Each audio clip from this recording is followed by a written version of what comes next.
Si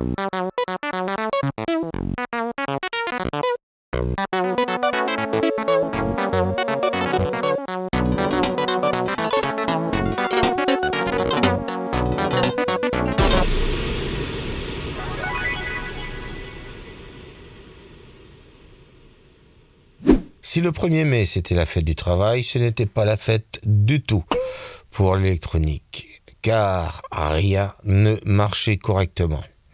C'est ainsi que quelques spectateurs qui étaient venus pour la conférence de Louis Robert s'est retrouvé devant un iPhone pour essayer d'entendre quelque chose, et c'était très compliqué entre la soufflerie et le bruit du public.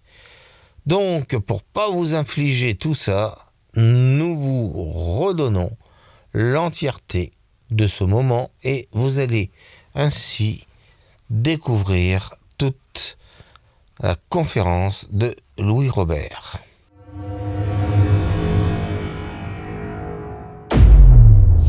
Bonjour à tous et bienvenue dans cette démonstration d'aquarelle. Et je m'appelle Louis Robert, je suis donc aquarelliste et je vais vous montrer comment on peut mélanger le réel, quelque chose de concret, une photo par exemple qui représente quelque chose de concret avec une approche plus abstraite, plus libre et plus spontanée. Alors tout de suite nous allons commencer par le commencement avant de peindre et de réaliser cette composition, par comprendre comment on arrive à construire une composition et comment, pour ce tableau, je vais procéder. Donc tout d'abord, je commence par prendre ma photo. Donc c'est une photo personnelle, hein, c'est une photo que j'ai prise. Et ben voilà, on va essayer de composer à partir de cette photo. Alors déjà, je sais que ce que je veux, c'est un format carré, donc je vais réaliser une étude.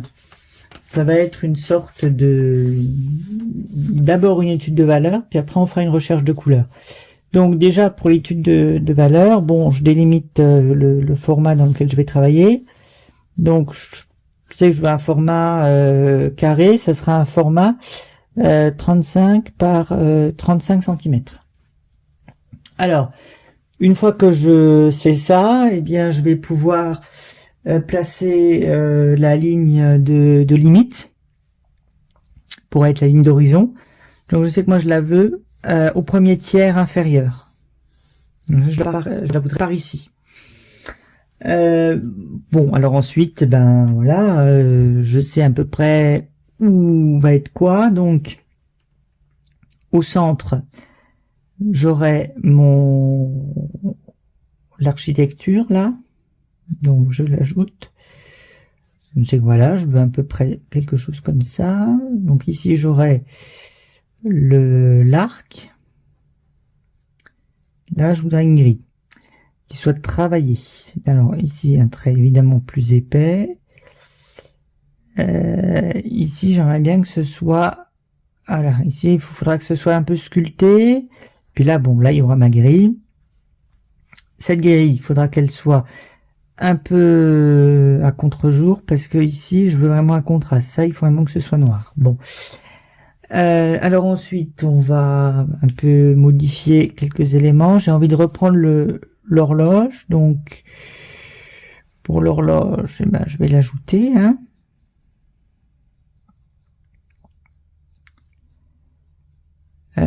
Voilà, elle sera là, comme ça. Bon. Là, j'ai déjà à peu près ma base. Alors après, sur le côté, là, il faudra, ça sera un travail plus discret. Placer les arcades. Voilà, mais ça va être plus discret parce qu'on aura les arbres. Alors, pour les arbres. Donc, je vais placer quelques troncs. Donc ici, j'aurais envie d'avoir un tronc d'arbre comme ça, avec une belle dynamique. Bon, c'est ce que je fais. Hop. Pareil. Là, bon, en tout cas, voilà, il faudra qu'il y ait quelque chose comme ça. Puis là, une forme un peu unique. pareil ici, mais ici, je veux un arbre comme ça. Et je veux des branches ici, un peu exagérer ce travail-là. Mais voilà, ça, puis là, ils ont pas de feuilles, mais voilà, il y a des sortes de branches un peu spéciales là. Et alors là, donc, par contre, il faudrait, là, ça serait trop central en l'état, à mon avis, hein, si on peignait ça comme ça. Donc, il faudrait trouver le moyen de rompre un petit peu cette verticalité. Donc, on va placer une diagonale en avant-plan comme ça. Ça pourrait symboliser une ombre, mais ça a surtout une fonction de composition. Pareil ici, je vais en mettre une là aussi comme ça. Voilà. Et puis là, on a ce qu'il faut. Alors après, au niveau des couleurs, bon, bah ici, je sais que déjà, ça va être mon point focal. Hein. Donc toute cette zone là, je vais vous l'entourer, puis je vais le marquer. Donc ça sera mon point focal. Donc c'est-à-dire le point d'intérêt de la composition. C'est déjà que je vais plutôt y mettre des couleurs chaudes. Donc ça voudra dire du jaune transparent. Ça voudra dire du rouge de Mars. Ça voudra dire de la terre de sienne brûlée, par exemple. Donc des couleurs plutôt chaudes. Je vais laisser des blancs, par exemple. Vous voyez, tout ça, je le note, hein, je fais ma petite feuille de route. Des contrastes plutôt légers. Alors, bon, j'ai déjà mis ici, je vais garder des lumières. Là, quand même, il faudra qu'il y ait un peu des contrastes pour que ça ressorte. On aura les escaliers là, donc. En gros, je sais que là, il va y avoir, voilà, là, il va y avoir vraiment des contrastes assez forts. Pour ces contrastes, je vais noter qu'on va faire un mélange. Donc pour le mélange, bon bah bleu indigo, je pense, bleu phthalo, je sais pas si je vais mettre de la teinte neutre, mais dans le doute, voilà, je la note ici et je mets un point d'interrogation. Bon, et après, autour, je sais donc déjà que pour l'arrière-plan, j'ai envie que, de toute façon, comme c'est un arrière-plan, que c'est pas le sujet principal, que mon point focal c'est ça, ici, alors ça veut pas dire que je vais le bâcler, ça veut pas dire qu'il va être négligé, ça veut pas dire ça, mais ça veut dire qu'il sera simplement moins détaillé. Mais il faut quand même que je le réfléchisse, parce que si je le rate, le point focal, il va pas ressortir.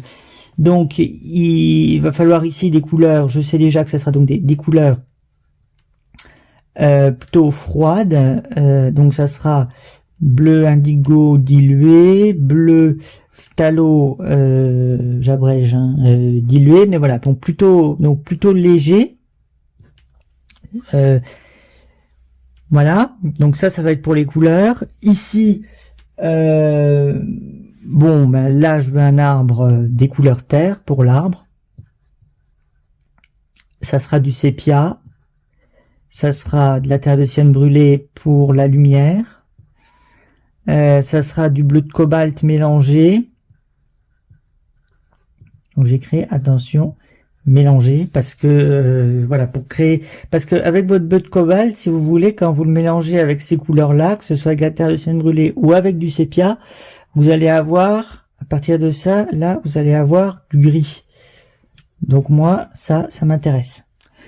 Et puis cet arbre-là, il sera dans l'ombre, donc là, bon, éventuellement quelques petites touches, du jaune de Naples, du bleu outre-mer, parce qu'en fait cet arbre-là sera dans l'ombre, donc il sera plus bleu pour cette partie-là que pour cette partie-là. Bon, alors après, voilà, ça c'est pour ce qui est des couleurs. Donc, je détermine la composition, ici. 2, les couleurs. 3, je vais m'occuper des valeurs. Alors, pour les valeurs, qu'est-ce que j'observe? Pour les valeurs, j'observe que ici, je vais avoir du blanc. Ici, je vais avoir du blanc avec un grillage qui sera très noir, mais du blanc quand même. Donc si je laisse du blanc, ça veut dire que je veux qu'il y ait un contraste, sur ça. Donc je sais déjà que tout ça, au niveau des valeurs, ça va être plus foncé. Si on passe l'aquarelle que je vais faire en noir et blanc, il faut que ça ressorte. Alors, je vais le foncer, mais je ne vais pas le foncer autant que je pourrais le faire ailleurs. Si je devais matérialiser les contrastes, comme je vais le faire ici. Donc, je vais vous faire un dégradé approximatif. Donc, 0, 10. On va dire que 5, c'est là. Ici, bon, plutôt que ce soit 7, 8, par exemple. Donc, je vais le noter. Maintenant, ici, là, il faut que ça ressorte. Donc, je vais un peu assombrir davantage ce côté-là. Donc là, ça y est, là, il faudra que ce soit déjà plus fort. Là, on va plutôt tabler autour de 4, 5. Peut-être 6 en haut. L'arbre, faut qu'il soit plus fort pour qu'il se détache de l'arrière-plan. Donc, il faut que je le fonce. Oui, mais ici... Comment je fais là avec ça? Il faut que ça ressorte là, cette partie-là. Donc, il faut que je mette du contraste ici aussi. Mais plus léger. Ici, on va mettre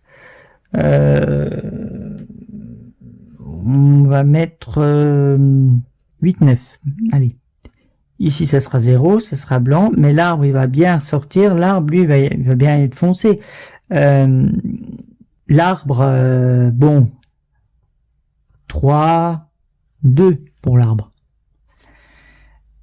Voilà, alors ensuite, donc pareil ici, celui-là, alors là le fond sera assez clair. Alors là au niveau des valeurs, par contre, je veux être assez fort quand même au niveau des valeurs. Donc 4 on va dire. Et là par contre, donc là je vais laisser du blanc, ici ce sera 0, mais par contre pour l'arbre, là l'arbre, il va falloir qu'il ressorte. Donc je vais le foncer.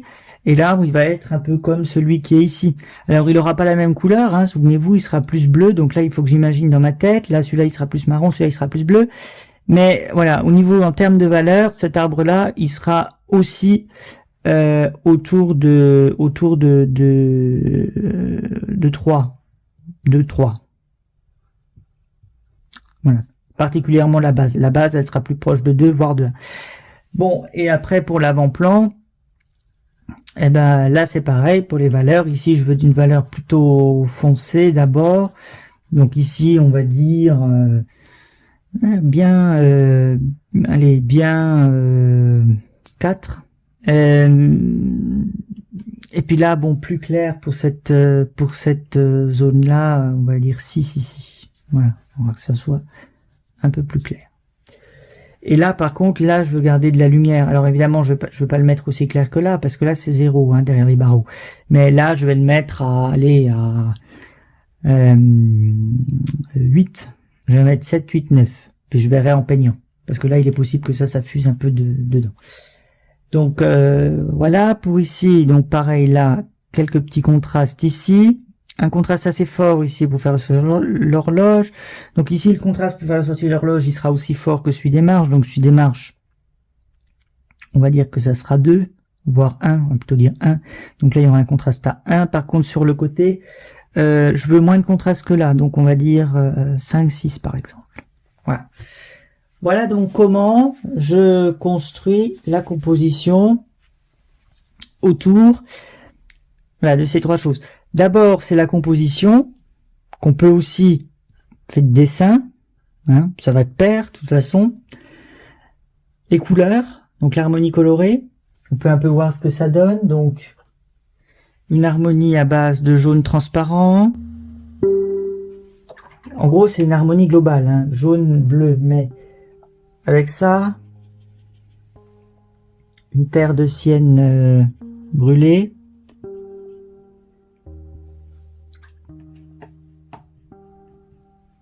du bleu indigo,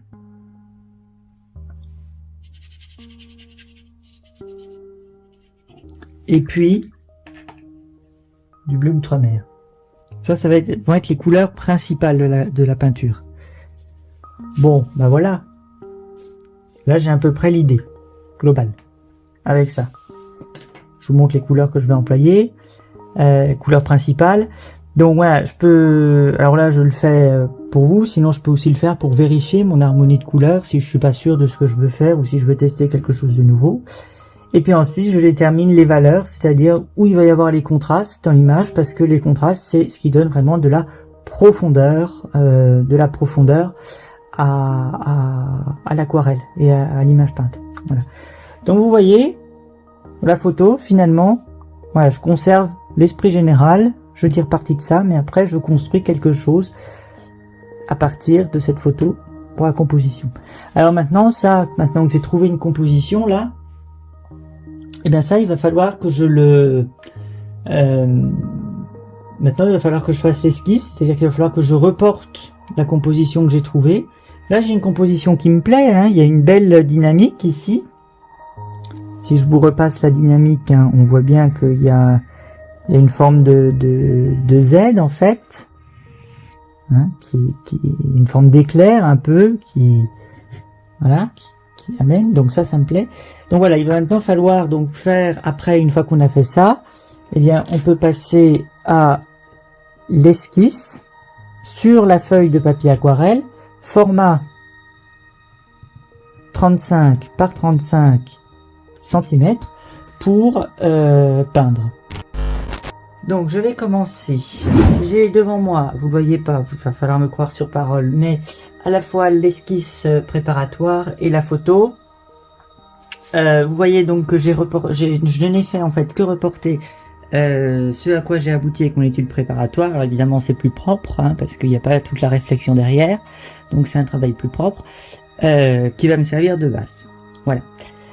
Ici j'ai pas nécessairement beaucoup détaillé pour le travail de cet arbre là, parce que on va jouer avec les propriétés du médium, parce que c'est un petit peu l'objectif de cette démonstration aussi. Donc voilà, je détaille pas beaucoup, vous allez voir comment on va travailler.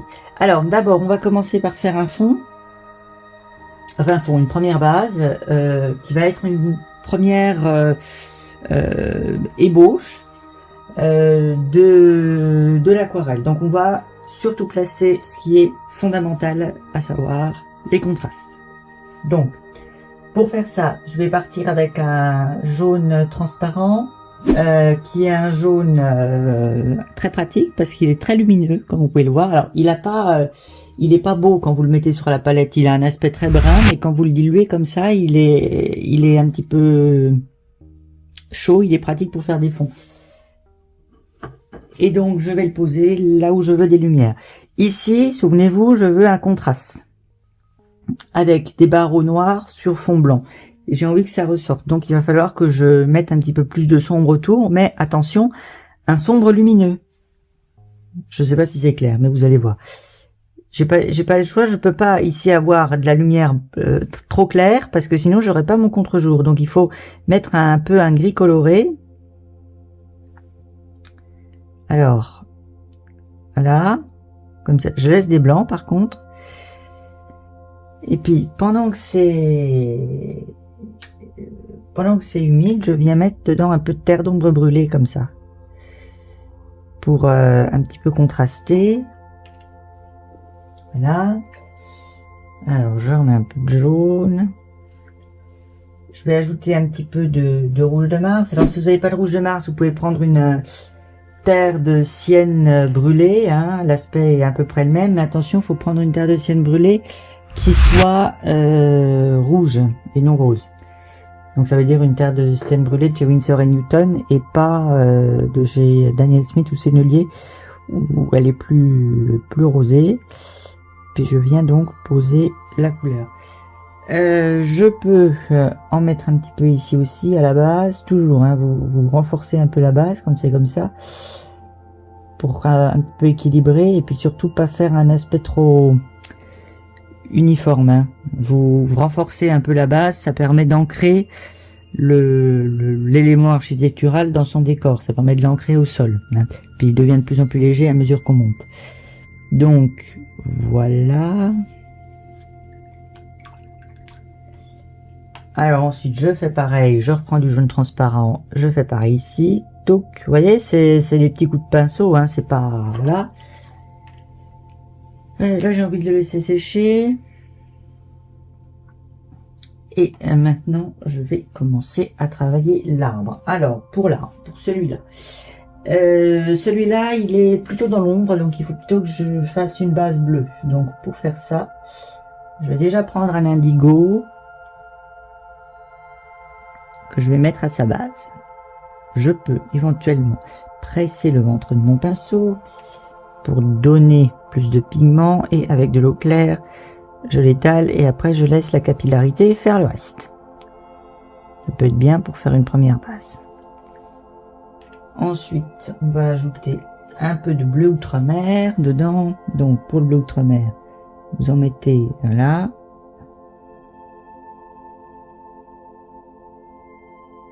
C'est un arbre un peu dans l'ombre. Alors vous voyez que là, je me détache un peu de ma photo. Bon. Voilà. Et comme c'est un arbre, il y a quand même un peu de marron dedans. Donc je vais mettre du sépia. Je vais mettre un peu de sépia à sa base. Comme ça. Voilà. Bon. Alors ensuite, je vais un peu laisser les couleurs fuser entre elles, le tout s'équilibrer un petit peu, et puis on va retravailler par la suite. Alors, pour l'arbre de droite, alors là je vais prendre une base de sépia parce que celui-là il est un peu dans la lumière, donc faut que je le... voilà. Il est déjà plus brun à la base. Alors après, par contre, on va mettre des couleurs pour évoquer la lumière. Donc là, je prends une terre de sienne brûlée, cette fois rosée. Donc moi, c'est celle de chez Daniel Smith, mais voilà, celle d'Isaro fonctionne aussi pour ça. Et je viens poser. Donc là, et puis en haut là. Comme je m'éloigne un peu, j'ai envie, bleu de cobalt, là, j'ai envie que ce soit plus éteint. Donc, j'ajoute du bleu de cobalt. Vous voyez, je laisse les couleurs fuser, se mélanger sur le papier. Alors, un peu d'indigo, bien sûr, parce que j'adore cette couleur. Voilà. Pareil, ici. Hop, j'ajoute une branche. Et puis là où je veux vraiment beaucoup de terre de sienne brûlée, je prends de la terre de sienne brûlée vraiment dans le ventre de mon pinceau. On voit que le pinceau est imbibé. Voilà. Et je viens, hop là. Voilà, vous voyez l'effet que cela peut faire. Alors ensuite, pour l'avant-plan, je vais pas m'embêter, je vais utiliser ce que j'ai mis là. Il faut que je vienne en fait avec un pinceau tirer la couleur. Donc pour ça, il faut déjà donc que je mouille tout l'avant-plan avec de l'eau claire. Tout ça c'est dans l'eau là. Hop. Attention par contre, je mouille mais jusqu'à la diagonale. Et après, je viens tirer. Alors je vais laisser des blancs mais hop, je fais fuser la couleur. Alors ensuite,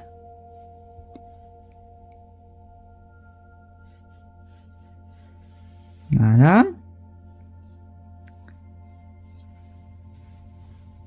J'ai une connexion. J'ai envie de bleu devant. Donc, j'en mets. Donc, vous voyez, j'exagère une ombre. J'exagère, hein. Alors, par contre, après, j'ai envie d'ajouter ici de la terre de sienne brûlée. Et j'ai envie de voir ce que ça fait. Comme c'est toutes les deux des couleurs qui granulent, j'ai envie de voir ce que ça fait si je les mélange. Voilà. Vous voyez? Et là, hop, je tire jusqu'au bout. Là, on a envie de l'avoir du blanc, mais voilà. Je vais encore ajouter un peu de terre. Ici brûlée. Hop. Voilà. Et puis là, j'ai tout de suite la dynamique de ma composition. Hein. Tout de suite. Alors, après, là, il faut que ça sèche maintenant, parce que je peux pas travailler cette zone-là, mais avec un pinceau plus fin, je vais venir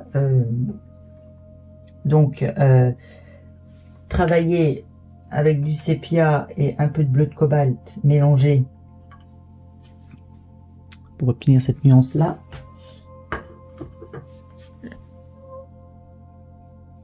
On va venir faire un peu, suggérer un peu l'escalier, mais pareil, je laisse un peu des blancs. Je marque juste les quelques marches comme ça, mais je suis pas maniaque de faire précisément, hein. C'est pas du tout l'esprit.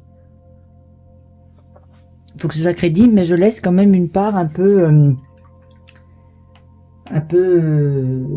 imprévisible, un peu voilà. Hop, un coup d'eau ici pour casser un peu la rigidité. J'évite juste la rigidité. Vous voyez, ça j'aime bien là par exemple, hein, cette petite forme là. Je sais pas si je vais la garder, mais au moins ça me fait une bonne base pour construire la suite. Alors après, après c'est assez répétitif, hein. On fait la même chose en haut, là, on place un jaune transparent que j'ai mélangé avec un peu de terre de sienne brûlée. Un peu de terre d'ombre par endroit. Là. Je renforce légèrement l'avant-plan. Un peu de jaune transparent, un peu sur le côté de jaune.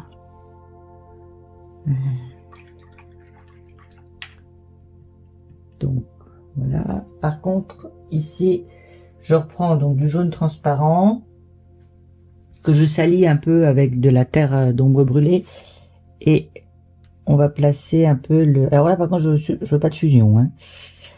Je veux pas de fusion ici. Là, je lis un petit peu, mais là, quand même, il faut que ça. Ici, faut que ça sèche davantage en fait, hein, tout simplement. Mais voilà, on a quand même un peu de lumière là, qui transparaît un peu.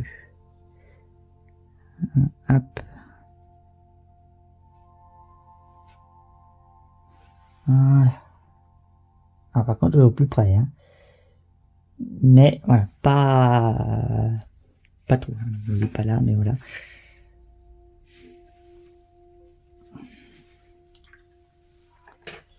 Ici, on peut commencer à donner un peu le contraste. Donc, je mélange du bleu indigo et du bleu phthalo, mais que je dilue, hein, attention, parce que le bleu phthalo, il est très violent.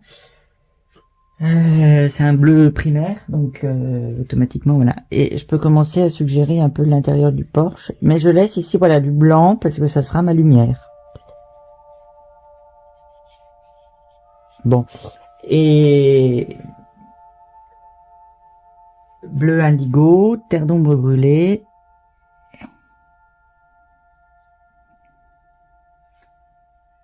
Et j'ajoute, voilà, et je laisse fuser. Je laisse faire. Ça ne déplaît pas, donc. Et je fais un peu pareil ici.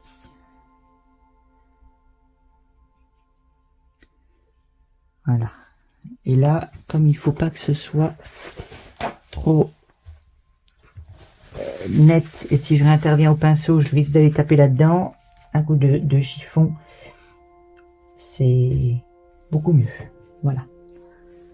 Voilà à peu près pour ce premier fond. Maintenant, il va falloir laisser ce fond sécher pour pouvoir le retravailler ensuite. Vous voyez, reprendre l'arbre, aller faire d'autres fusions, rajouter des branches, etc. Mais ça pourra se faire uniquement quand cette première couche sera sèche. Donc là, il faut faire une pause le temps que le travail sèche. Alors, maintenant que ça a à peu près séché, enfin en gros, ce sont les parties qui m'intéressaient, qui ont séché. Là, ça peut, voilà, on va pas, enfin, c'est pas grave si c'est pas extrêmement sec. On va maintenant passer au travail donc de la partie supérieure de l'arbre. Alors j'allais dire du feuillage, mais en fait c'est pas un feuillage parce que c'est c'est des arbres sans feuilles. Mais on va travailler ça un peu d'une manière un peu originale, vous allez voir. Alors, je vais commencer donc par utiliser un pinceau donc traînard avec du sépia et un peu de bleu de cobalt, et je vais créer donc je vais aller dans le prolongement de mes branches. Par contre, je vais mettre de l'eau dedans. Bon, alors ensuite je prends donc mon pinceau toujours traînard mais avec de l'eau claire, et je vais venir passer dans ce que je viens de faire. Et là je vais vraiment avoir un geste très libre, hein.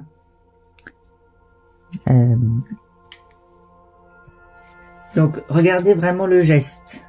Vous voyez, hop, je tire ma couleur simplement avec de l'eau claire. Et comme ça, non seulement j'ai un tracé dynamique, mais en plus, j'ai des nuances qui apparaissent, vous voyez? J'ai beaucoup d'amplitude dans le geste. Voilà, alors, retour en hauteur à présent. Donc, je vais toujours continuer pour enrichir un peu le travail de l'arbre. Donc là, je reviens avec le bleu de cobalt un petit peu dilué. Et puis voilà, on fait des effets comme ça. On s'amuse, et maintenant on va jouer. Alors, je prends du turquoise de cobalt maintenant, et on y va avec des projections de couleurs. Un peu de bleu de cobalt, hop, et un petit peu de vert. Alors, c'est du vert olive. Voilà, et maintenant on va donner avec le spray. Voilà, le spray va créer des réseaux d'eau comme ça qui vont faire fuser les couleurs, et c'est maintenant qu'on va jouer un petit peu. Voilà, prenons hop, un peu de quelques projections, un petit peu de vert, quelques touches de jaune de Naples aussi, un peu concentré, voyez, et ça va monter là. Bon, ben voilà, hein, un arbre en quelques secondes. Alors évidemment, on va pas laisser les choses comme ça. On va un peu inclure. Alors là, je prends de l'eau claire et puis je tire un peu hop, ma couleur comme ça. Et j'ai envie d'ajouter un peu de contraste. Donc on va mettre un peu de bleu indigo. Pouf pouf. Encore un peu de turquoise de cobalt, quelques touches de terre de sienne brûlée quand même là-dedans, mais toujours j'essaye d'avoir un peu ce mouvement là de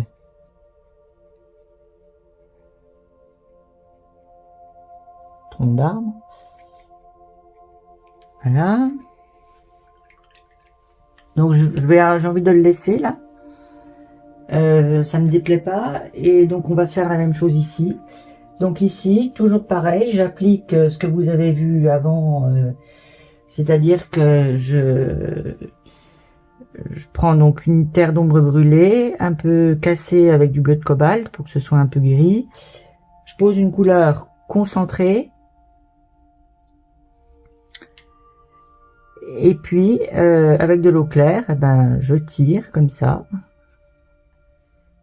Pour faire monter un peu. Alors ensuite, ajouter de nouveau un petit peu de bleu indigo. Celui-ci, et puis donc ici, de la terre de sienne brûlée. Un petit peu. Voilà.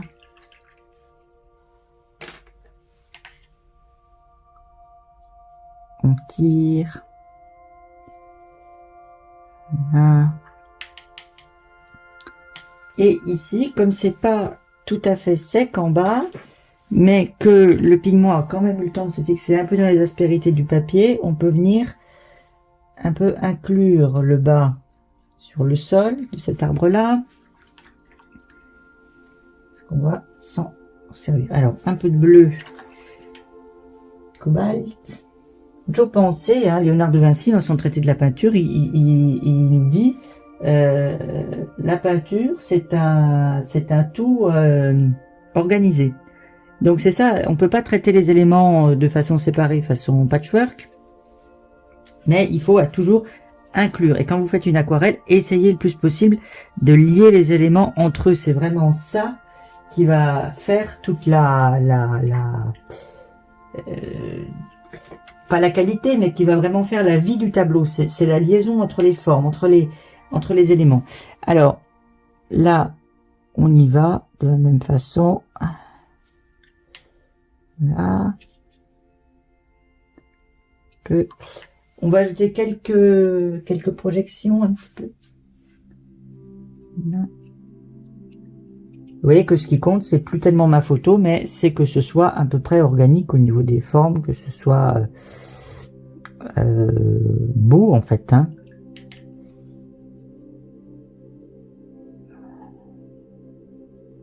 Et progressivement. Alors là, je peux venir préciser un peu le dessin du tronc. Voilà.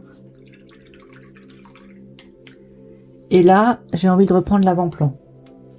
Donc pour reprendre l'avant-plan, c'est sec, hein, donc je peux, enfin c'est, oui, donc je peux venir remouiller, enfin remouiller, remettre un peu de couleur sur une surface sèche. Alors bien que ce soit sec, hein, sinon vous allez avoir des auréoles, mais hop, et puis après je refais la même chose, je remets un peu de bleu, et sur cette deuxième couche, elle sera plus intense. Donc, on remet de la ternocine brûlée. Et puis là, vous voyez, j'ai vraiment des textures. Hein. C'est vraiment un peu de ça dont j'ai envie. Donc, toujours, voilà, j'inclus un peu l'ensemble. Et puis là, je vais retravailler un peu l'arrière-plan. J'ai pas tellement envie, je vais juste faire quelques petits ajouts, quelques petits détails. Donc avec un mélange de bleu indigo et de terre d'ombre brûlée, on va venir suggérer un petit peu des formes ici, mais voilà, il faut que ça reste discret. C'est pas le point focal. Donc on donne juste quelques indications. Alors là par contre, je respecte bien mon dessin. Ici j'ai le muret, donc je dépasse pas. Voilà.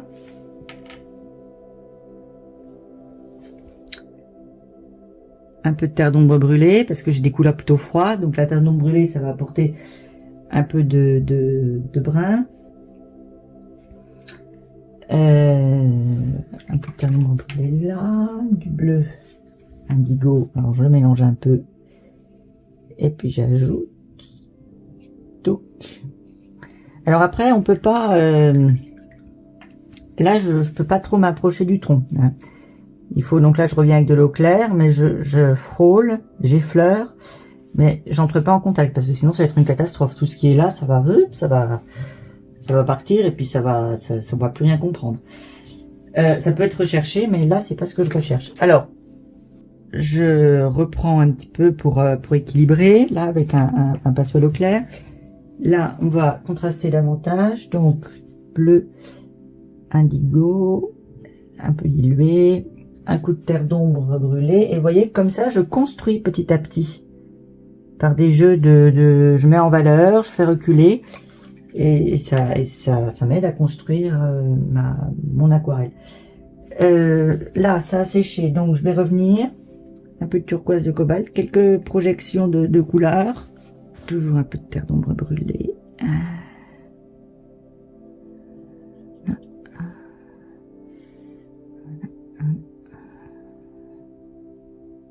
Si. Donc là, elles seront dans la lumière, hein, les colonnes, donc quand on les travaillera après. Voilà, on fait une petite liaison là. Entre les éléments. Une touche de bleu outre-mer peut-être, touc. Voilà, pour l'harmonie. 3 taches, pas trop mal. Voilà. Alors, maintenant, on va s'attaquer au travail de l'architecture Donc pour le sommet, donc terre de sienne brûlée que je mélange avec un peu de jaune transparent pour avoir un genre de quinacridone. C'est un peu plus moins vif que du quinacridone, c'est pas plus mal. On ajoutera un peu d'or de quinacridone après. Mais pour le moment, on pose une base. Ici, là, je peux retravailler un peu la corniche. On peut imaginer qu'elle est peut-être un petit peu sculptée ou quelque chose comme ça. Donc, alors c'est pas le cas sur la vraie, mais pour le besoin de l'aquarelle, c'est peut-être plus harmonieux, plus agréable à l'œil. Et là, tout de suite, par contre, il faut placer, je fais exprès d'éclaircir un peu, parce que là, il faut placer l'épaisseur. Alors là, je suis pas très sûre, donc voilà, je vais avec une couleur plutôt claire, ça m'engage à rien. Voilà, maintenant j'ai la forme. J'ai la forme, donc j'ajoute l'indigo pour en bas, et puis je le laisse remonter. Je peux un peu lever ma feuille, éventuellement. Alors pas, voilà, mais voilà, pour poser un peu d'indigo là. Et puis je reviens avec de la terre de sienne brûlée plus épaisse qui va descendre et ça va me faire l'épaisseur de mon mur. Voilà. Voilà. Donc là, j'ai un effet de profondeur en 3D. Ici, on peut marquer un peu là. Voilà. Donc, là, c'est bon. Là, on contrôle que ça descende bien. Là. Le mieux, ça reste d'observer, hein, plutôt que d'expliquer, parce que là, c'est plus de l'observation que de l'explication. Je vais pareil ici. Voilà.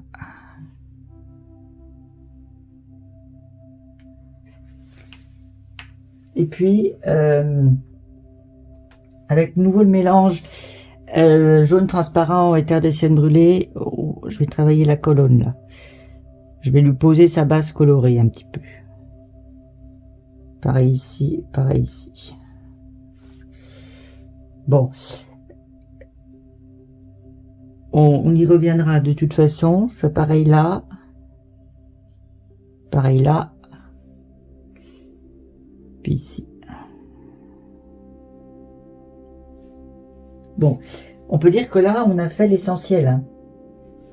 Je reviens avec un peu de jaune transparent. Pour... Voilà. Oui. Comme ça. Ah, il me manque quelque chose.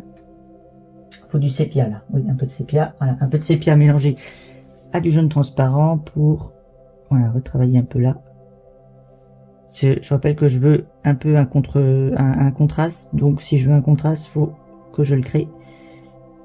Et donc il faut que je mette un peu plus des couleurs sombres là pour que ça ressorte vraiment après. Voilà. Un peu de terre de sienne brûlée encore. Poup, poup, poup. Voilà. On fait de la liaison. Hein. Je fais pas des bandes. Je fais aussi un peu parfois vertical. Pour que, voilà, ça, ce soit pas monotone et puis que ce soit vivant. Hein. Parce que si on voit que des bandes, c'est pas drôle. Hop. Voilà. Un peu en bas aussi. Alors, nous allons maintenant rentrer dans les détails, préciser davantage certains éléments, notamment à ce niveau-là, puisque c'est quand même le point focal de la composition, et vous remarquerez que comme c'est le point focal, et bien c'est lui sur lequel j'ai mis les couleurs chaudes.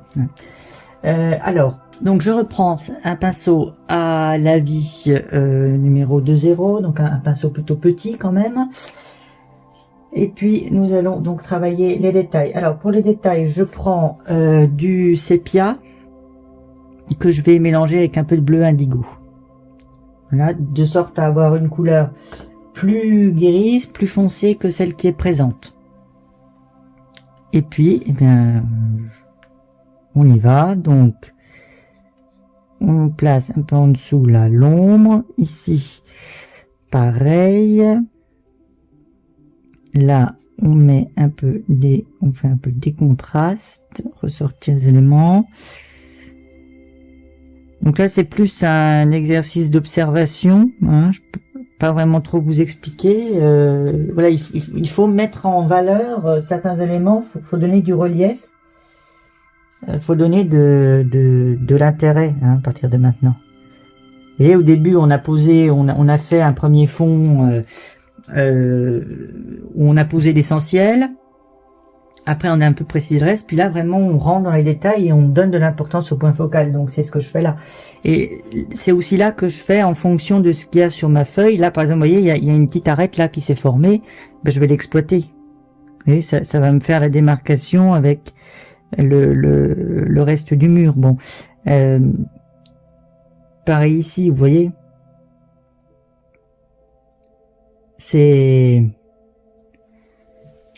Il faut saisir le kairos, mais en gros c'est ça, c'est-à-dire c'est saisir l'opportunité en fait hein, qui se présente. Si vous essayez de faire cet exercice, alors là c'est une démonstration, donc le but c'est de voir comment on peut faire, c'est pas de refaire le même, mais si vous suivez un pas à pas par exemple, eh ben il faut, de toute façon vous n'avez pas le choix, il faut aussi faire en fonction de ce qui se passe sur votre feuille. Hein.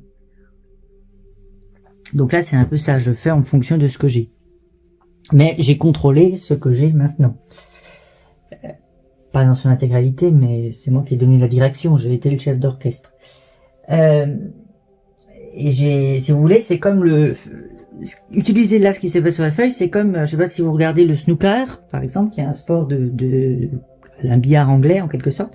Et ben le joueur de snooker, le bon joueur de snooker, quand il tire sa boule, il est capable de placer la boule blanche pour le coup suivant. Ben, c'est un petit peu pareil quand on fait le fond. Quand on fait le fond, on place des éléments, on crée des textures qui vont nous servir plus tard. On les prévoit. On est en fait déjà à quelques secondes d'avance quand on peint à l'aquarelle. Faut vraiment anticiper et c'est un petit peu ce que j'ai fait ici. Pour construire cette aquarelle là, pour faire cette composition. Alors là je renforce avec un peu de, voilà pour cette digression, alors là je renforce avec un petit peu de terre de sienne brûlée le sommet, un peu de sépia là, j'ajoute là là. Alors ici un petit peu cette base là. Alors là on va faire la grille. Donc pour faire la grille il faut un contraste. Donc c'est un contraste qui va non seulement être clair foncé, mais ça va être aussi un contraste un petit peu de température. C'est-à-dire que là j'ai plutôt des jaunes. Et ben je vais mettre un bleu indigo moi pour faire ce contraste. Mélangé avec un peu de phthalo, parce que ça va être une couleur froide qui va contraster davantage que si c'était simplement un marron foncé. Donc là je vais prendre mon pinceau de traînard. Alors là l'idéal c'est de pouvoir se rapprocher. Alors j'ai placé un repose-main là, ça sera plus facile pour être précis. Et donc là on y va, faut pas trembler, faut avoir le geste sûr. Alors on peut se reprendre parce qu'il faut, enfin, je trouve que là c'est important de pas être trop régulier. Mais il faut quand même qu'il y ait une certaine structure. Hein. Faut pas que ce soit tracé à la règle, mais voilà, faut quand même qu'on devine que ce soit quand même un peu solide hein, au niveau du dessin. Donc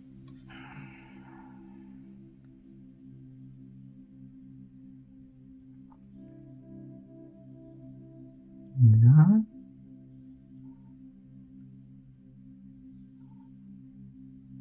Là.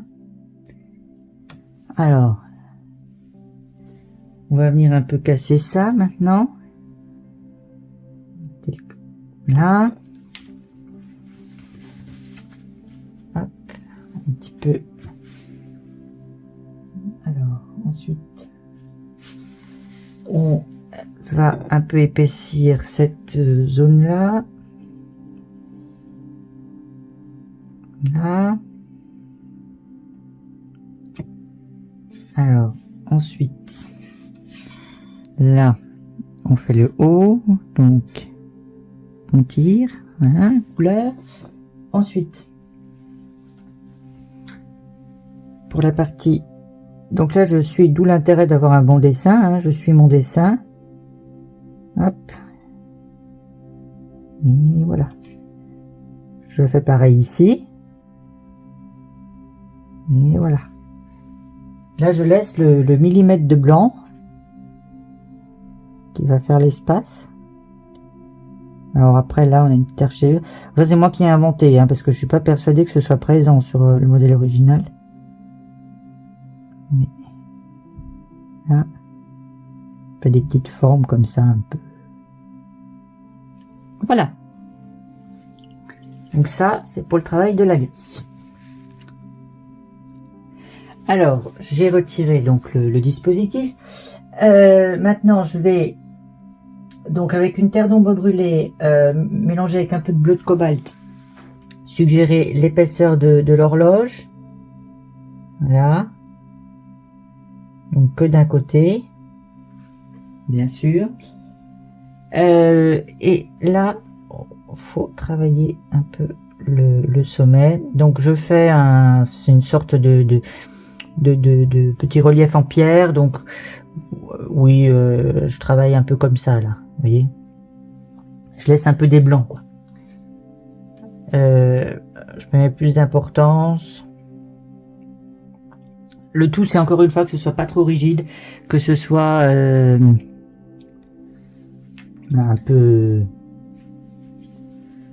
petit peu, voilà, qu'il y ait un peu de blanc pour que ce soit intéressant, pour que le regard s'y attache un petit peu, quoi. Alors là, je vais reprendre de la terre d'ombre brûlée. Par contre, je remélange avec un petit peu de bleu de cobalt.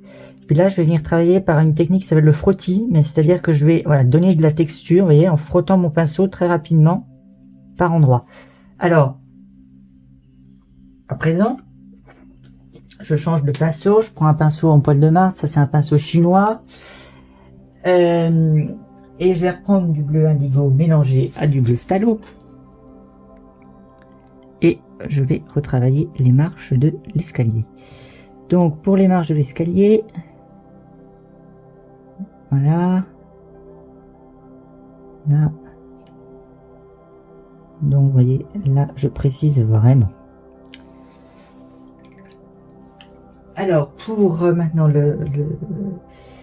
l'avant-plan, donc on va reprendre, et là je vais ajouter de l'orange. Donc c'est sec, je vais remouiller rapidement pour pas décoller la couleur. Enfin bon, là c'est un papier en coton, donc il n'y a pas de problème. Je prends de l'orange de Pyrrole, et puis je vais venir, vous voyez, l'ajouter par fusion. Je vais pas frotter, parce que si je frotte, je vais complètement enlever la luminosité de mes couleurs. Mais par fusion, voilà, j'ajoute et je laisse l'eau travailler. Je peux en mettre un peu de terre de sienne brûlée éventuellement. Là, et surtout, comme j'ai ajouté là un orange qu'il n'y a pas ailleurs dans la composition, j'en mets ailleurs. Et j'en mets où? Sur le point focal. Je mets un petit peu d'orange de Pyrrole là-haut. Voilà, voilà. Alors ensuite, il faut reprendre le travail du contraste là qui est plus assez puissant.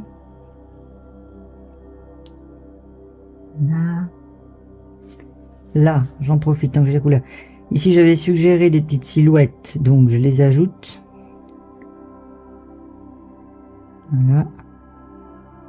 Mais bon, c'est à contre-jour, donc on s'embête pas trop. Hein. On donne une vague évocation et tout, c'est de faire des formes un peu différentes.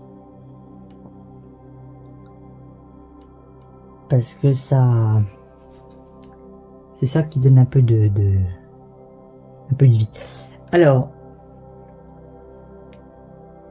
voilà. Alors, on va prendre la terre de sienne brûlée là. Pour travailler un peu davantage cette zone-là. Donc pour ici, je vais prendre, donc j'ai posé une base là de terre de sienne brûlée. Et maintenant, je vais prendre un pinceau à bout carré sur lequel je vais mettre de la terre de sienne brûlée. Et puis, voilà. Je viens tirer, ça me fait une texture, ça me fait de la lumière comme ça. Vous voyez? Ça, voilà. Après, je reprends un mélange donc de jaune transparent mélangé à de la terre d'ombre brûlée. Puis je fais pareil là. Autour de l'horloge, hein. Pas sur l'horloge, parce que sinon j'aurais plus de contraste. Mais voilà. Alors, pas en bas non plus, parce que sinon ça serait trop cerné. Mais vous voyez l'idée, hein. Ça permet de faire ressortir de la lumière sur l'horloge. Alors,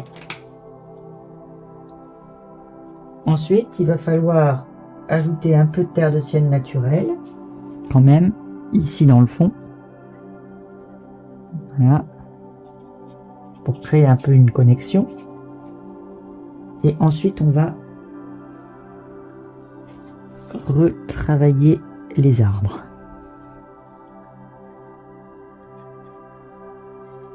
Donc, ici, la base, il faut qu'elle soit plus puissante, plus contrastante.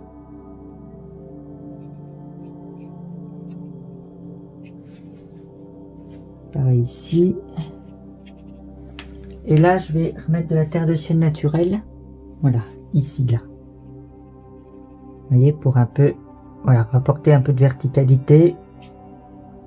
Et puis casser un peu le côté horizontal. Vous voyez, c'est des jeux de lignes. Hein. C'est un petit peu ça. Alors, là, je vais reprendre un peu là. Comme ça.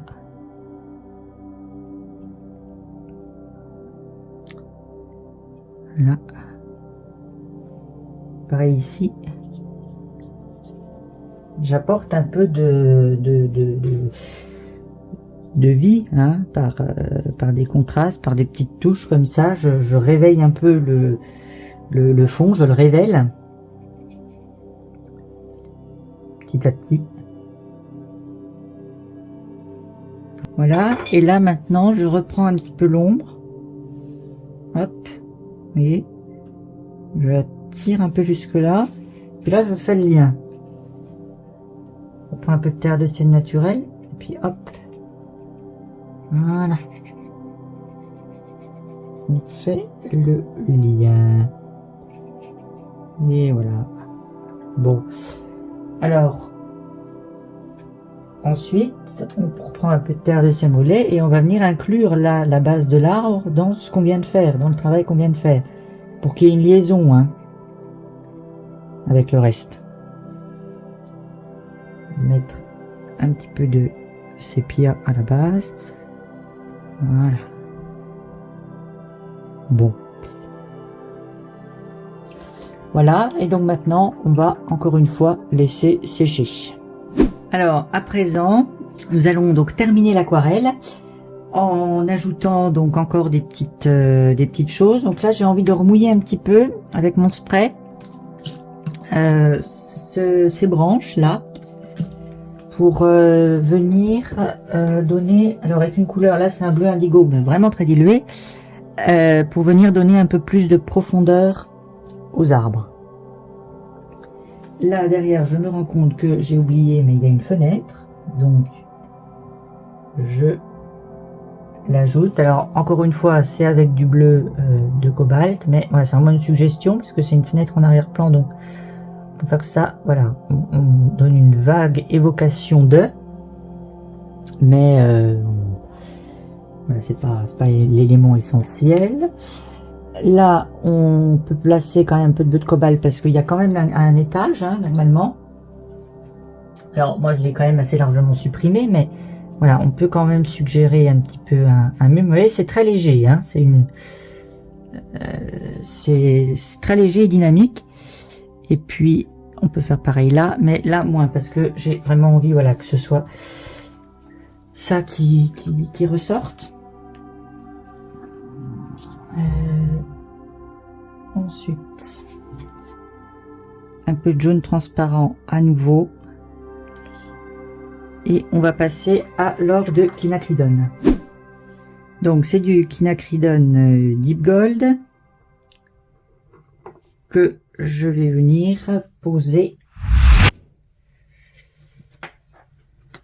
Donc je prends un pinceau, alors je le dilue, vous savez il est très beau, très lumineux, et je viens le poser là, voilà, là-dedans, là où j'ai mis un peu d'orange de pyrrole. Voilà, un petit peu là encore. Vous voyez, quand je vous parlais avant de marron lumineux, bah, c'est un peu ça en fait. Là j'ai un peu une sorte de gris ici. Mais quand même assez coloré, avec des couleurs quinacridone, des couleurs très chaudes, mais qui sont quand même plus foncées si on passait l'aquarelle en noir et blanc que le blanc pur derrière, ce qui fait que ça me permet d'avoir un contraste avec cette grille. Et c'est un peu conforme à ce que je recherchais. Alors, on va un peu soigner là parce que là c'est grossier, on va un peu soigner la fin de l'arbre là qui s'en va, et toujours un tac tac tac, vous voyez, au niveau de la composition. Là c'est le croquis préparatoire qui la recherche qu'on a fait au début qui se matérialise. Alors là je vais reprendre le porche un petit peu. Donc pour le porche, alors j'appelle ça un porche, mais c'est pas du tout un porche, en fait c'est un cloître. Donc c'est n'importe quoi, mais c'est pas grave.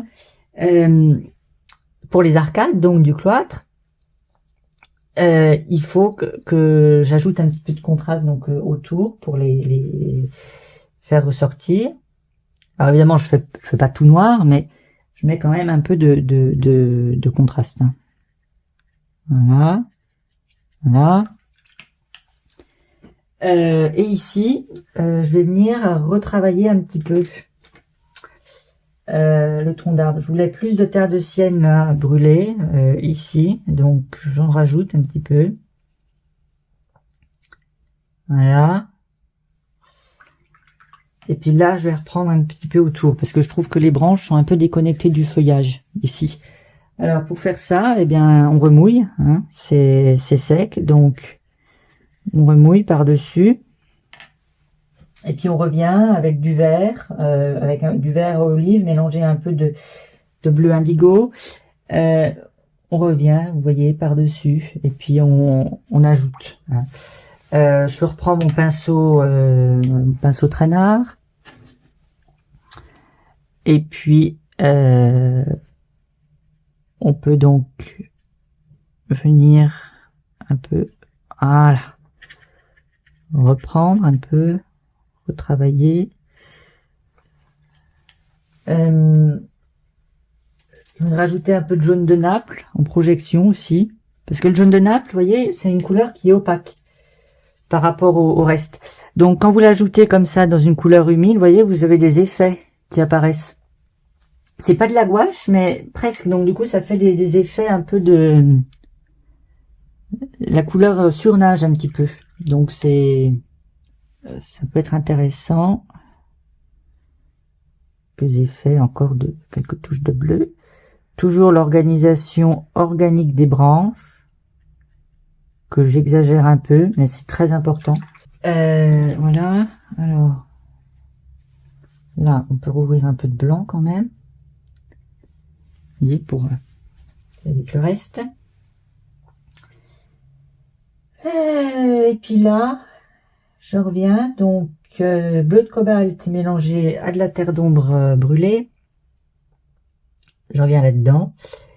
Et puis, je profite du fond que j'ai fait pour ajouter des éléments, pour suggérer des branches en fait dans l'humide. Mais ces branches vont donner plus de vie à l'arbre, plus de volume. Voilà, vous voyez. Là, il faut équilibrer, ça va pas. Donc, je reprends un peu de bleu outre-mer. Et puis là, il me faut une diagonale. Hein, encore. Voilà, mais que je vais aller tirer là-dedans. Voilà. Pour que là, il y ait un peu un lien qui se crée et que ça me renforce mon point focal. Voilà, encore un coup. Pareil. Alors là, je vais rajouter maintenant un peu de terre de sienne brûlée. Ici, ça a eu le temps un peu de se stabiliser et de sécher. De terre de sienne naturelle, pardon. Donc, on ajoute. Voilà. Là, on a des frottis On Garde. Ça me plaît. Encore là, ça me plaît, ça me plaît. Voilà. Et maintenant, ici, je vais reprendre du bleu phthalo, du bleu indigo dilué. Et j'ai envie d'en ajouter encore un peu là. Alors là, c'est un peu trop bleu. Hein. Donc, ben, si c'est trop bleu, un petit peu de sépia. On pourrait mettre un peu de couleur complémentaire là, mais ça serait trop violent pour rompre le bleu. Donc, un peu de sépia, et puis voilà. Sinon, si vous voulez ajouter de l'orange de pyrrole, vous avez des beaux noirs. Mais c'est pas ce que je veux ici. Voilà. Pareil là. Quelques touches de texture un peu. Ici aussi, là, sur le sol. Voilà.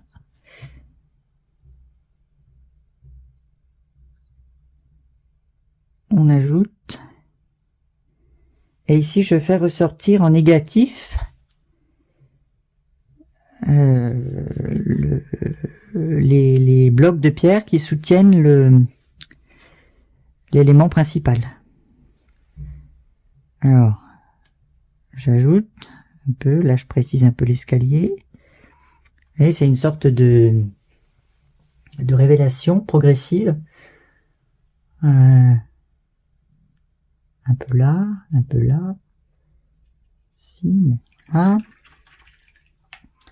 Et puis là, je commence doucement à penser à l'idée que mon tableau est peut-être terminé.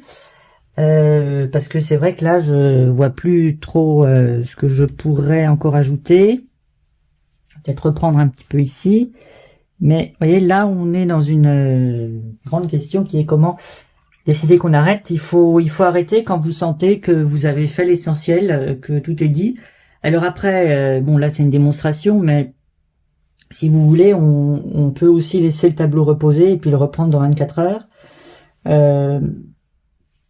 C'est une possibilité, hein. Mais là, il y aurait encore peut-être quelque chose à corriger un petit peu par là.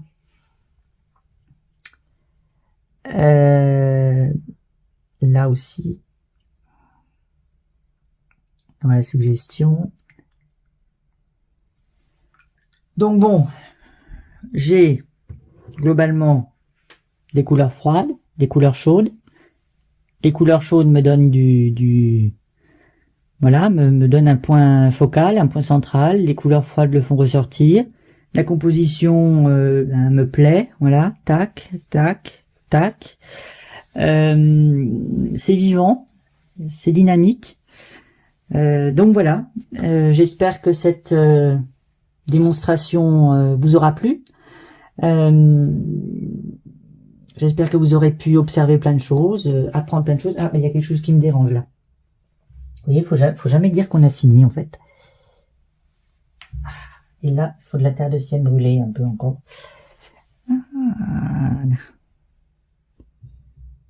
Voilà. Donc j'espère que cette démonstration sera plu, que vous aurez pu comprendre voilà certains éléments techniques autour de l'aquarelle.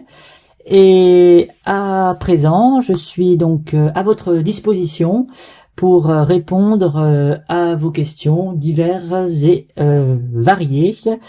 Voilà, merci pour votre attention. Reprenons donc cette analyse technique de l'aquarelle que j'ai fait en direct lors de la fête de l'aquarelle. Donc dans un premier temps, donc je vais revenir sur les points essentiels de la démonstration. Donc le premier c'est celui-là, je voulais donc revenir sur la recherche préparatoire.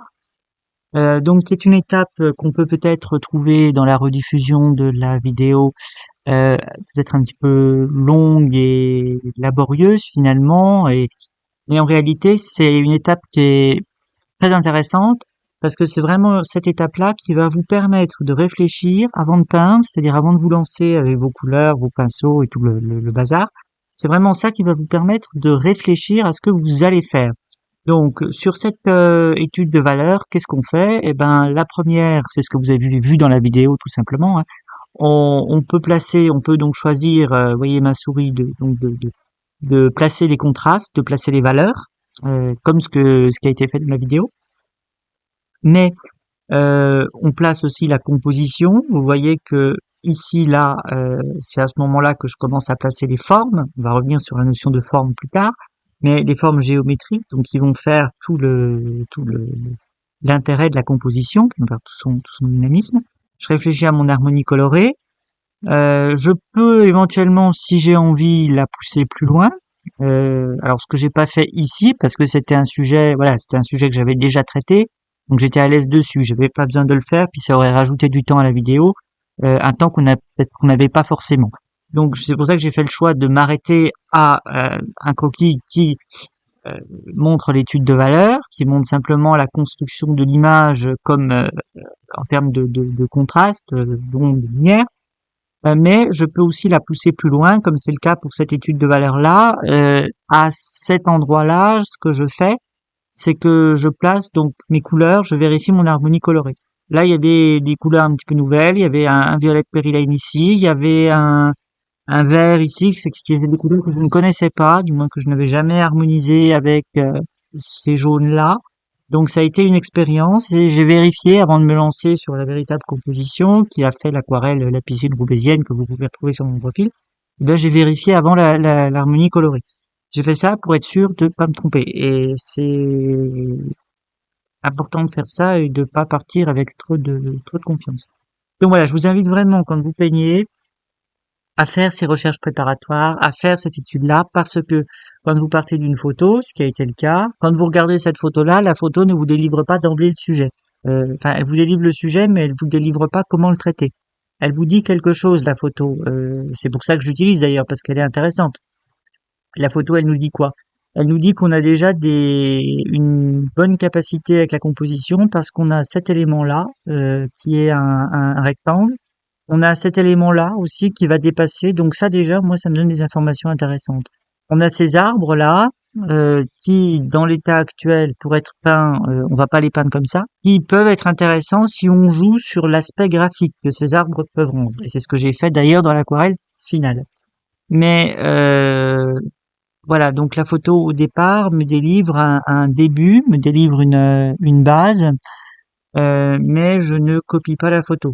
Vous regardez d'ailleurs quand je fais la démonstration, la partie vidéo avant, je m'éloigne de la photo. Je suis pas là à regarder, je regarde juste la photo pour les contrastes, notamment pour l'étude de valeur, mais après, je construis mon truc. Donc voilà, c'est pour ça que la photo ne délivre pas d'emblée un sujet. Il faut réfléchir par vous-même. Et je vous invite à faire ce travail de transformation. C'est ça qui va rendre votre peinture personnelle. C'est ça qui va faire que vous allez vous trouver dedans votre idée, votre voix, et que vous n'allez pas simplement copier la photo. C'est un petit peu une de mes façons de procéder. Alors voilà, il faut donc passer l'essentiel. Bon, ça je l'ai. Alors maintenant, je voudrais passer au deuxième point, qui concerne l'importance accordée aux formes de droite. Alors j'en ai déjà un petit peu parlé, là je vais les développer un peu plus. Quand vous regardez l'aquarelle qui est peinte, vous pouvez voir que ce sont des formes qui s'imbriquent. Donc vous voyez ici que vous avez des triangles, un jeu de triangles ici, avec l'arbre, des cercles, etc., des droites. Si vous regardez la vidéo, à un moment donné, ici, je place de la terre de sienne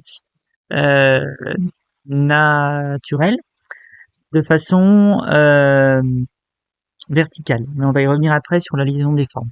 Donc là, j'accorde une importance aux formes, voilà, des diagonales, enfin des lignes droites, des diagonales qui forment des triangles, des carrés, des angles, des petits décrochés ici, notamment sur les colonnes, etc. Tout ça pour rendre l'aquarelle un peu plus intéressante. Ici, voilà, j'essaie d'avoir une harmonie au niveau des formes et les triangles me permettent d'apporter une certaine dynamique à ma composition. Voilà. Et surtout, j'essaye d'être graphique, comme ce que vous pouvez lire ici. Ensuite, passons au troisième point, la dynamique générale. Donc j'ai une composition avec les formes, mais cette composition avec les formes n'est utile que s'il y a une clé de voûte, c'est-à-dire une structure, une colonne vertébrale en fait. Donc cette colonne vertébrale s'obtient grâce à cette dynamique en forme de Z, en forme d'éclair, euh, qui est amenée par l'arbre là, de droite, voilà, qui fait vraiment une diagonale qui monte, qui s'oppose à l'horizontalité ici.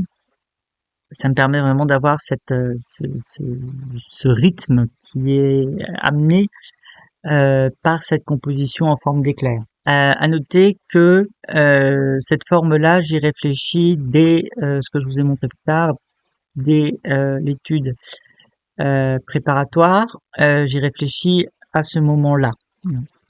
Déjà. Alors là, oui, c'est vrai que je l'ai pas forcément mis, mais je l'ai rajouté après.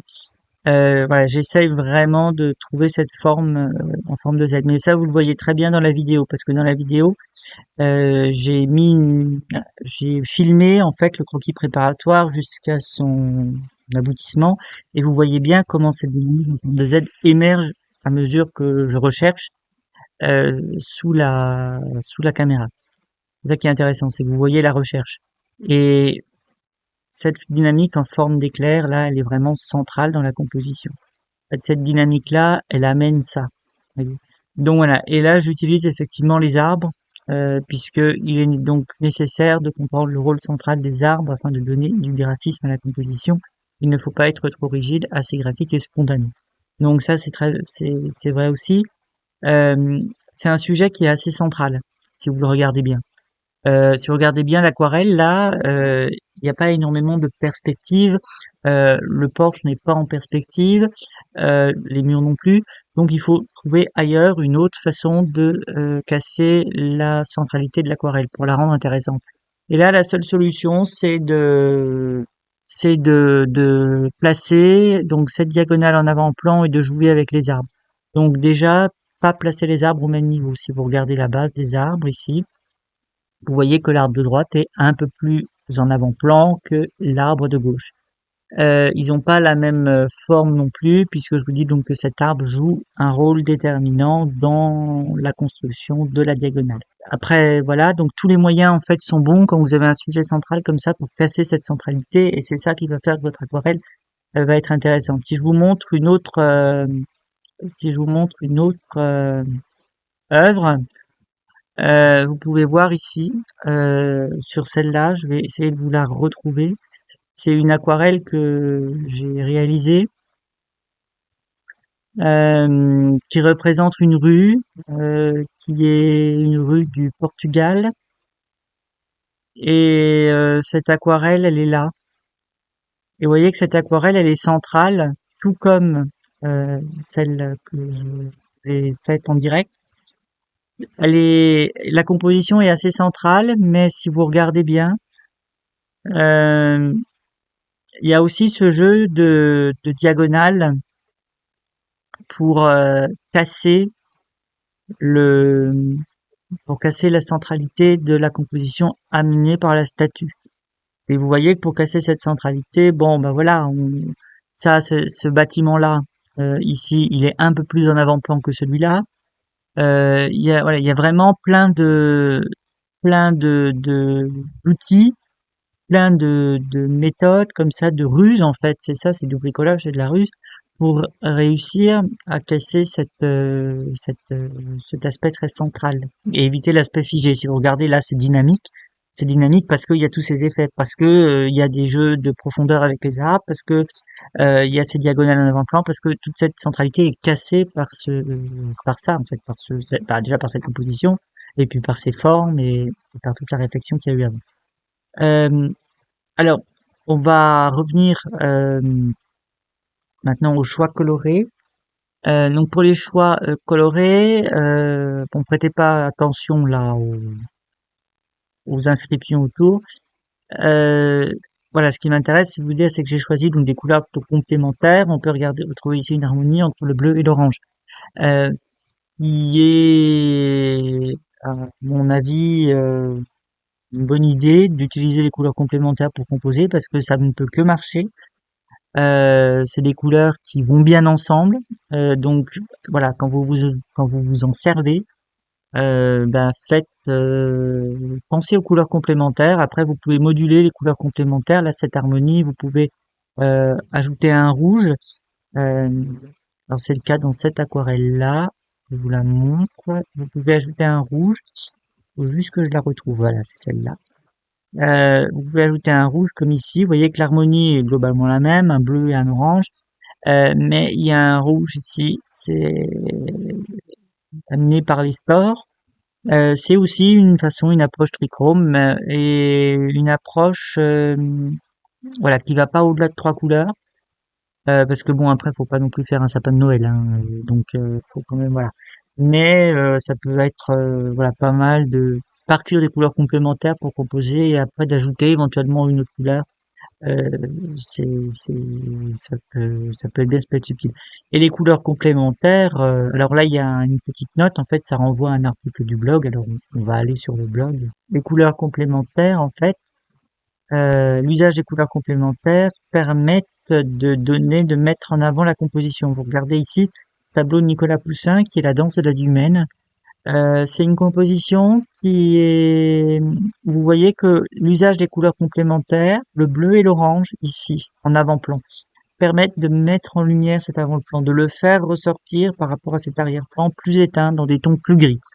Et moi, c'est vraiment ça que qui m'intéresse pour cette pour euh, pour euh, pour cette aquarelle. Hein, vous voyez que sur le sujet principal, je place le jaune et je mets du bleu en avant-plan pour faire ressortir ce jaune. Donc finalement, la démarche est un petit peu la même. Mais pour comprendre ça, il faut regarder comment les artistes avant ont pu faire.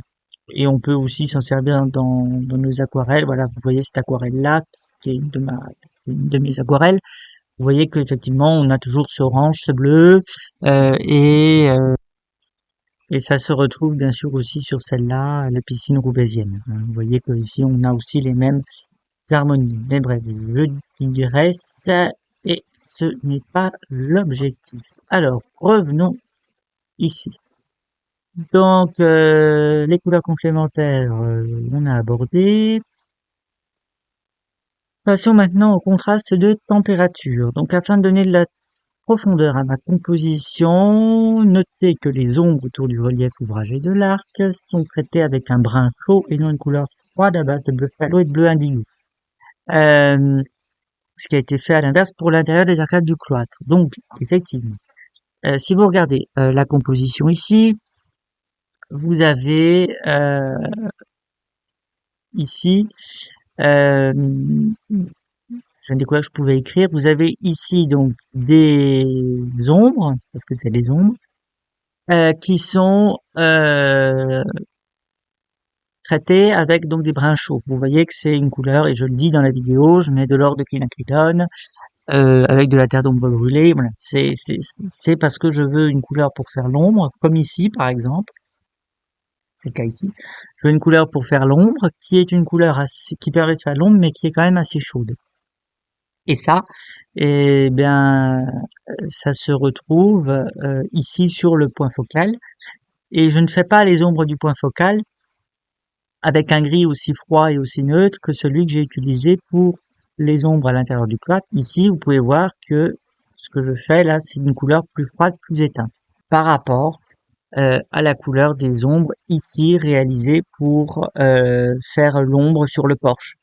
Donc c'est à mon avis intéressant d'exploiter ça pour donner de la profondeur. Et pour faire ça, je vous invite vraiment, quand vous sortez dehors, à observer en plein air l'architecture. Quand vous allez dans votre ville, je dis n'importe quoi, vous allez face à l'hôtel de ville, vous voyez la façade de l'hôtel de ville, vous voyez s'il y a un petit peu des sculptures, s'il y a un peu des ornementations, si vous en tenez compte, vous observez comment le soleil tape dessus et la tonalité des ombres. Est-ce que les ombres sont chaudes? Est-ce que les ombres sont froides? Est-ce qu'elles sont plus bleues? Est-ce qu'elles sont plus jaunes?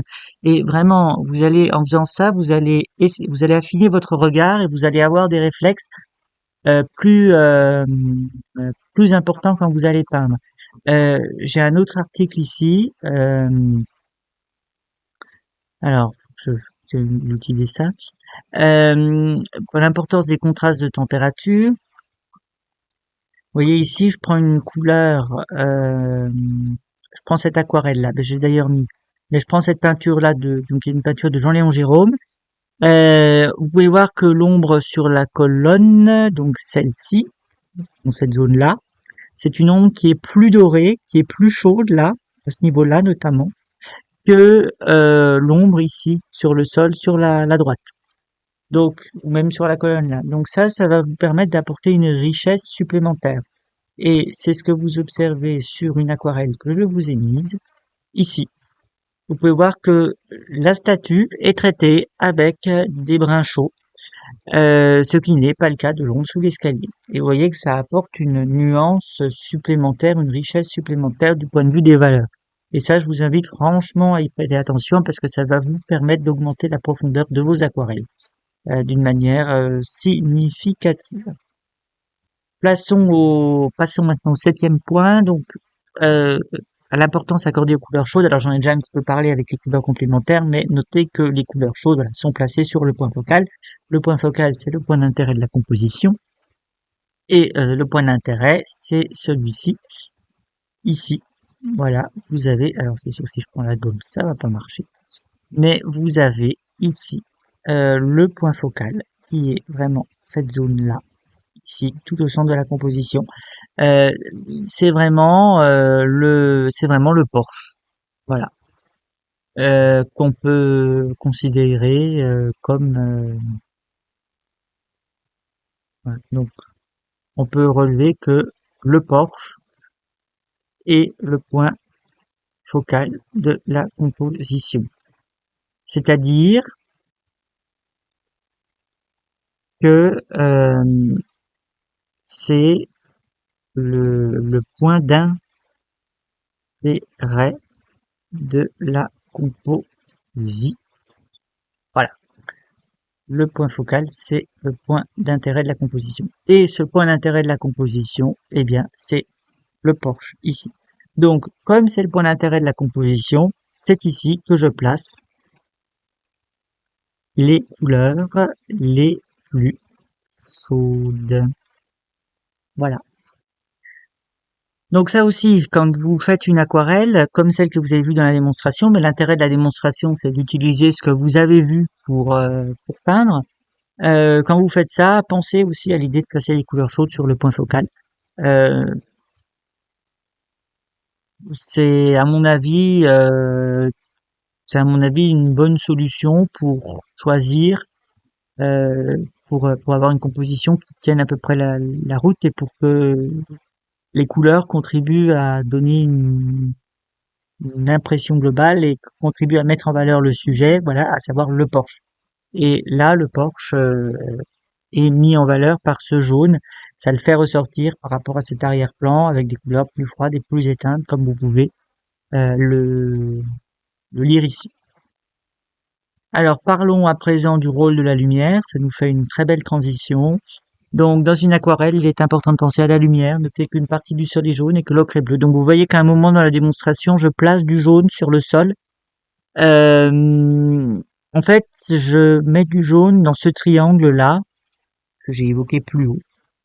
Euh, Ici, je mets du jaune dans ce triangle, dans le triangle que vous voyez en vert.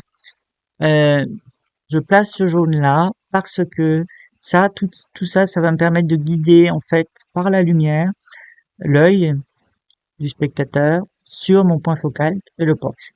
Donc ça, c'est vraiment important d'utiliser aussi la lumière pour ça, d'utiliser la lumière, les couleurs les plus lumineuses et donc la lumière pour mettre en valeur le point focal. Hein. C'est ce que vous pouvez voir ici d'ailleurs. En fait, cette lumière-là amène ça. Voilà. Et c'est ce qui fait que vous avez euh, cette partie lumineuse là. En fait, c'est parce que ça permet de mettre en valeur le sujet principal, le point focal, voilà, le point sur lequel je veux insister. Alors il y a un dernier concept qui est l'aléatoire contrôlé, donc qui est l'idée d'accepter. Je parle de Kairos à un moment donné, mais c'est ça. C'est-à-dire que c'est l'aléatoire contrôlé. Il faut essayer, lorsque vous peignez, de garder une certaine marge d'acceptation. L'intérêt de ne pas tout contrôler, enfin l'intérêt de cette méthode du moins est de ne pas tout contrôler, de laisser l'aquarelle faire son travail aussi. Il faut accompagner le médium et exploiter ce qu'il a à nous offrir. C'est pour cela que je conserve la tâche en avant-plan. Donc oui, il y a une tâche en avant-plan. Alors là, on la voit plus, mais vous la voyez ici. Je la conserve parce que pour moi, elle m'apporte quelque chose en plus avec cet alignement entre la grille, l'horloge, la symétrie du porche et l'avant-plan. Donc, elle apporte un certain dynamisme. Et donc voilà, c'est aussi ce que je fais là. Je dis que c'est comparable au travail des arbres dont la couleur s'obtient en mélange, donc directement sur le papier. Ça aussi, c'est important, directement sur le papier. C'est important parce que, en fait, vous allez voir que vous allez avoir des nuances qui vont apparaître, qui sont pas forcément anticipées, mais qui vont apparaître sur le moment, et vous les voyez apparaître dans la vidéo. Quand je travaille l'arbre avec le spray, je module un petit peu et ça permet d'avoir des nuances différentes. Et quand j'ajoute le jaune de Naples, qui est en plus une couleur opaque, ça me fait des effets et ça me crée un vert bien particulier que vous pouvez voir ici, comme là, là aussi, quand je peins. Et ça, c'est ce que je recherche. C'est pour ça que j'accepte de laisser, alors je sais ce que ça va donner, mais j'accepte de laisser les couleurs fuser entre elles, interagir entre elles, et moi, ça me permet de créer ce vert. Et le dernier point, c'est l'importance de lier les formes. Effectivement, il faut lier les formes. Et vous voyez que j'ajoute à certains moments de la terre de sienne naturelle ou de la terre de sienne brûlée d'ailleurs, d'une manière verticale. Ça me permet d'avoir, c'est un jeu de lignes, hein, je le dis dans la vidéo, mais ça me permet voilà de casser l'horizontalité ici amenée par le porche, le cloître, la démarcation entre le bâtiment et le sol. Et je place aussi des éléments verticaux comme ça pour apporter un petit peu plus de dynamisme. Et ça, je le fais avec de la terre de sienne naturelle. Et ce qui est bien, c'est que la terre de sienne naturelle n'est pas très pigmentée, donc elle vous permet comme ça de d'apporter des lignes verticales tout en conservant par transparence l'arrière-plan. Donc ça permet de lier les formes entre elles.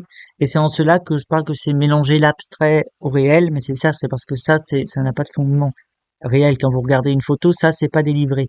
Mais quand vous l'utilisez en fait dans une composition figurative, ça va vous permettre de lier les formes et ça va faire une aquarelle beaucoup plus intéressante.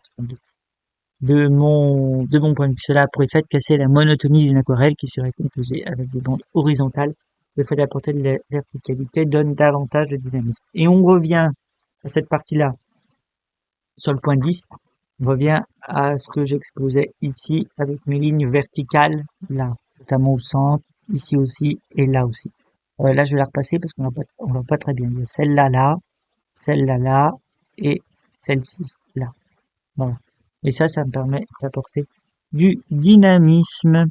Voilà pour ces quelques précisions, pour cette analyse technique qui est dense, mais qui, pour moi, je trouve, permet d'apporter une précision. Je me suis tout simplement inspiré de ce que vous pouvez retrouver sur le blog ici. Alors, il y en a pas beaucoup parce que je m'occupe du blog quand j'ai le temps. Dans l'onglet aquarelle décryptée ici, vous pouvez voir dans aquarelle décryptée, vous pouvez voir ici par exemple celle-là, où en fait c'est une analyse, voilà, en quelques points, où j'explique un petit peu les choix que j'ai faits. Donc c'est important de regarder ça. Et je trouve que ces précisions techniques sont plus pertinentes que de chercher à copier la démonstration. En fait, ça vous ouvre la porte pour après utiliser ça dans vos propres compositions. Bien voilà, cette fois-ci, la démonstration est terminée. J'espère que j'ai été assez clair. Si jamais vous avez des questions, utilisez l'espace commentaire. Je viendrai faire un tour je